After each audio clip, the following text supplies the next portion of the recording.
Meu nome é Fabiola Latorre, eu sou de Campos do Goytacazes, interior do Rio de Janeiro, e eu vim para São Paulo em 1998 para terminar o curso de medicina e foi no ano que me formei.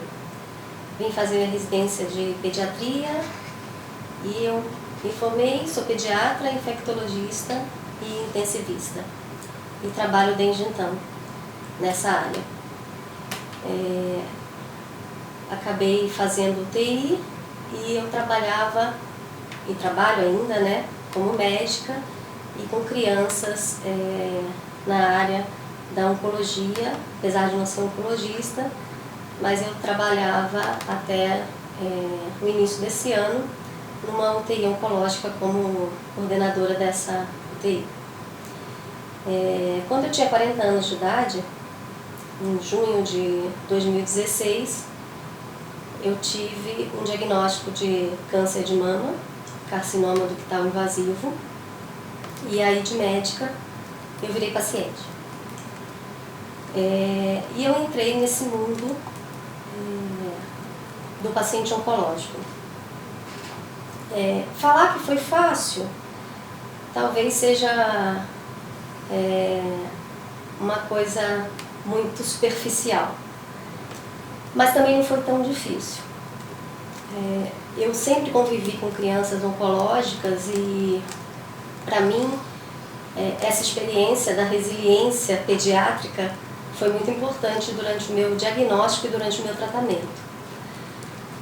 Então, eu sempre tive em mente que eu tive o câncer, entre aspas, bom.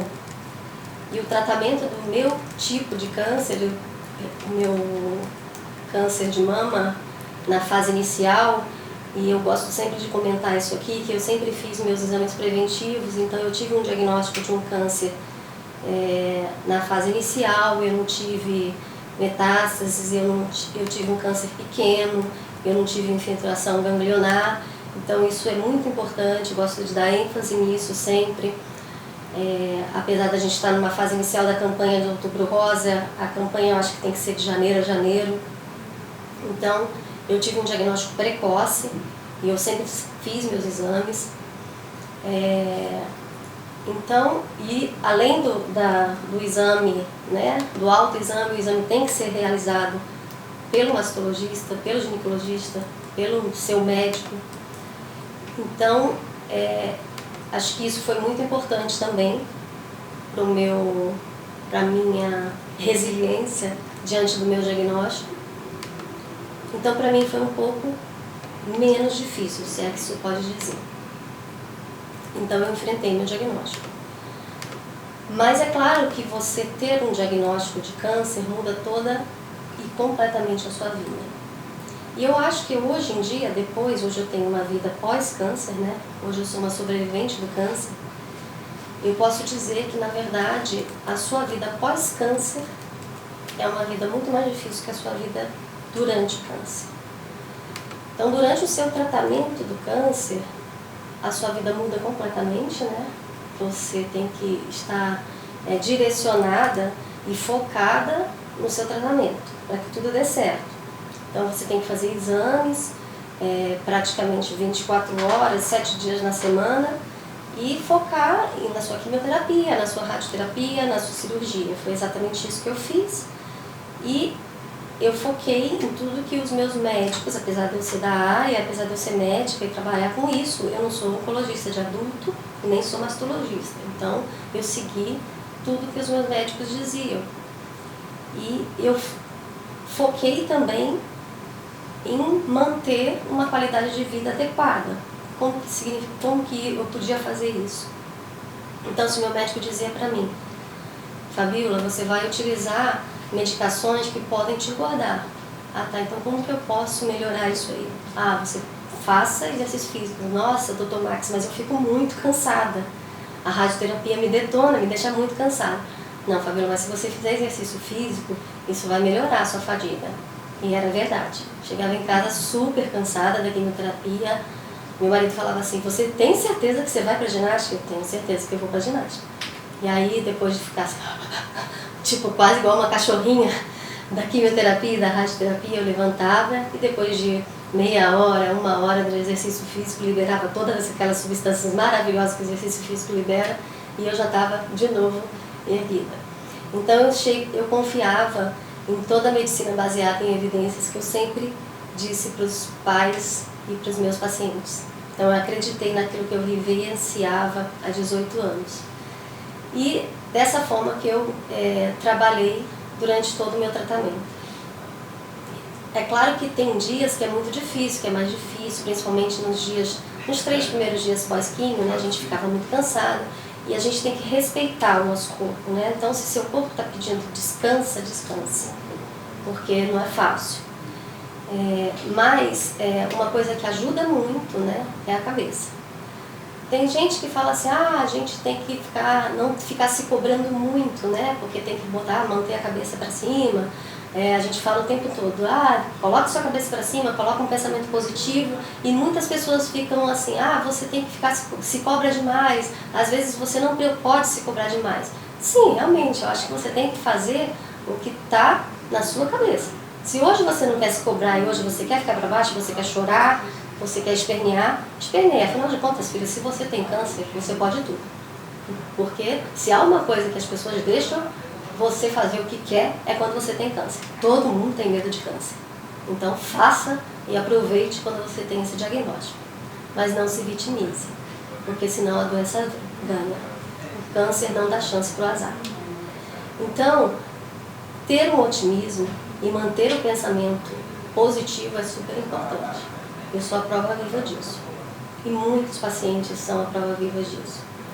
Foi isso que eu fiz durante o meu diagnóstico e tratamento. Quando eu tive esse diagnóstico, eu acabei entrando em contato com muitas mulheres e eu percebi que muitas mulheres com o diagnóstico de câncer de mama, colo uterino, linfoma, etc., vários outros tipos, na verdade eu acabei entrando em contato com os adultos, porque na verdade eu trabalho com meus minions, eu sou pediatra, como eu falei. E os meus minions não têm muito essa coisa de pensamento negativo, com exceção dos adolescentes. Então, eles estão fazendo a quimio lá no corredor e não estão nem aí. Estão lá com o carrinho lá, carregando o cachorrinho deles e brincando. Mas quando eu entrei para essa realidade do adulto, do câncer, eu acabei realmente entrando meio em choque. E eu vi o quanto o adulto, ele tem realmente um negativismo com relação ao câncer e com relação ao tabu, e como o câncer ainda é ligado à morte. Então, se você tem um diagnóstico de câncer, você está morto, até que se prove o contrário. Se você sobreviveu, nossa, que sorte. Como seu médico é bom, hein? Então, eu realmente me vi com esse dilema de ajudar essas mulheres. E acabamos com um grupo de WhatsApp, com as redes sociais, eu acabei utilizando essas redes para realizar posts, matérias e para ajudar essas mulheres. E aí que comecei a colocar todo o meu tratamento, todo o meu diagnóstico, tudo que eu ia utilizando. Fiz ginástica, continuei trabalhando dentro do limite, né? Não fiz plantões, lógico, porque meu médico não permitiu, porque por conta da quimioterapia a gente acaba tendo queda dos leucócitos, então você não pode entrar em contato com determinados tipos de patologias, enfim. Então, algumas coisas eu não podia fazer. Mas tudo que eu ia fazendo, todas as medicações que eu ia tomando, as radioterapias, o tipo de cirurgia, o que eu fazia para evitar determinados tipos de efeitos colaterais, eu ia postando e ajudando as pacientes que estavam utilizando. E criamos uma rede de amigas. Eu digo que a gente criou uma rede, um clube praticamente de mulheres, porque a gente se entende. É difícil para quem não tem o diagnóstico entender esse vínculo que a gente tem uma com a outra. Porque só quem passa por isso talvez entenda o que a gente sente. E essa história de que vida que segue não existe para quem tem esse diagnóstico. Mesmo depois que acaba o nosso tratamento, não tem essa história de esquece. Não dá para esquecer. Não dá para esquecer que você teve câncer. O câncer está com a gente. A gente passou, a gente tratou, mas a gente teve um câncer e a gente continua fazendo seguimento. E a gente sabe de tudo que pode acontecer. A gente tem os efeitos colaterais. Eu uso tamoxifeno, eu vou usar por 10 anos. E a gente tem as sequelas do tratamento. Não só físicas, mas principalmente as sequelas psíquicas e as sociais. A gente tem muita sequela social no tratamento. A gente tem amigos que nunca mais falam com a gente. Isso não é só em esferas menores. A gente tem trabalhos que acabam colocando pacientes depois de certo tempo para fora desses empregos. A gente sabe isso, estatisticamente isso é comprovado. Então existe uma sequela de toda doença crônica, né? Não é só do câncer, né? Estou falando do câncer porque a gente está aqui falando da minha patologia, mas toda doença crônica tem uma sequela biopsicossocial. Então não adianta a gente falar a vida que segue para o paciente oncológico ou para o ex-paciente oncológico. Então eu acabei virando meio que uma ativista do paciente, de um grupo de paciente oncológico, e às vezes a gente entende o porquê de determinadas coisas que acontecem na vida da gente, né? E eu digo que às vezes a gente tem objetivos, né? Ou o universo tem objetivos a determinadas coisas, e eu entendo alguns objetivos do meu câncer.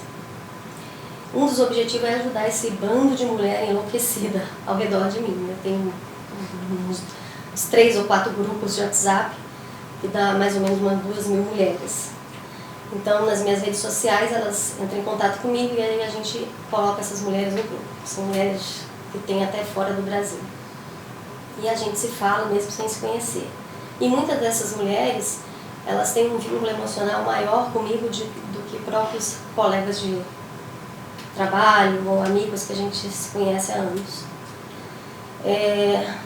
Durante o meu tratamento eu acabei fazendo postagens, e dessas postagens eu acabei compilando e senti falta de alguma coisa que eu pudesse doar para essas minhas amigas, que a gente chama de amigas do peito, amigas de alma, amigas da vida. E acabei publicando no Dia dos Médicos do ano passado um livro que chama De Médica a Paciente, Como o Câncer de Mama Mudou a Minha Vida, que inclusive é o livro 1, porque agora eu estou escrevendo o livro 2, A Vida Pós-Câncer, Nada Será Como Antes. E nesse livro eu escrevo, né, algumas coisas técnicas, bem direcionadas para o paciente ou para pessoas que tenham pacientes com câncer, e até para médicos ou profissionais da área de saúde que vão lidar com isso. Eu queria muito que pessoas que lidam com um paciente oncológico lessem esse livro, porque durante o meu tratamento eu tive contato, lógico, com profissionais da área da saúde. Graças a Deus eu tive profissionais que foram anjos do meu lado. Eu digo que a equipe de enfermagem são anjos de resgate, né? Então a equipe de enfermagem, eles literalmente são os anjos que cuidam do paciente oncológico. Meus médicos foram maravilhosos, a gente tem que confiar na equipe que cuida da gente, porque se a gente não confiar é desesperador, né? Porque imagina você tá com um diagnóstico de uma doença como essa, que não brinca, né? Não dá tempo para brincadeiras, e se você não confiar, é muito difícil. Então a relação médico-paciente no diagnóstico do câncer é extremamente importante. Então de cara eu confiei no meu médico e não precisei nem pedir uma segunda opinião. Mas eu sempre digo, se você não confiar na sua equipe, peça sempre uma segunda opinião, porque senão vai ser muito difícil o seu tratamento. E além disso, eu tive depoimentos extremamente importantes nesse meu livro de Amigas do Peito e de outras amigas também, depoimentos de minhas amigas, de meus familiares também nesse livro. Então, e fora os meus depoimentos também, né? A minha luta durante o meu tratamento, todas as minhas angústias, todos os meus anseios e como que eu fiz para resolver ao longo do meu tratamento tudo que eu realizei.